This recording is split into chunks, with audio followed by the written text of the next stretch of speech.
உயர்ந்த மனிதன். அதில் கிருஷ்ணன் சார் சொல்லும்போது ரொம்ப அது சிரித்து அவர் பேசுவார். அவர் பெரிய பணக்காரர், அவர் தான் ஐயா சிவாஜி பெரிய பணக்காரர் ஆகிட்டார்.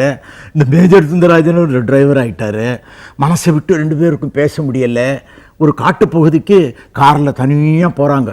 ரெண்டு பேரும் போய் அங்கே ஓடுறாங்க, விழுகுறாங்க, இப்படியெல்லாம் இப்போ ஓடிட்டு அந்த இறக்கிற மூச்சியோடு அவர்கிட்ட பேசுகிறாரு. நண்பனே, உன்னை நான் அந்த காலத்துல எல்லாம் இப்படியெல்லாம் பழகினேனே, மனசை விட்டு பேச முடியலையே, பழைய கதையை பேசிடுவோம் அப்படின்னு அவர் சொல்கிற மாதிரி கிருஷ்ணன் சார் சொல்லிவிட்டார். நான் நினச்சி பார்த்தேன், இது எப்படா கொடுக்குறது? இது மூச்சு இறைக்கணும்னா எப்படி மூச்சு இறைக்கிறது? நின்ன இடத்துல எப்படி மூச்சு இறைக்கிற மாதிரி பண்ண முடியும்? கட்ட கட்ட கட்ட கட்ட கட்ட கட்டான்னு ஓடிக்கிட்டேன். நல்லா ஓடி டயர்ட்னஸ் ஆக்கிக்கிட்டேன்.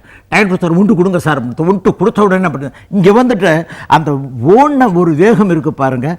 இயற்கையிலேயே ஒரு இறப்பு வருமே, அந்த இறப்போட மைக்கு முன்னால் நிற்கிறேன். அந்த நாள் ஞாபகம் நெஞ்சிலே வந்ததே, நண்பனே நண்பனே நண்பனே.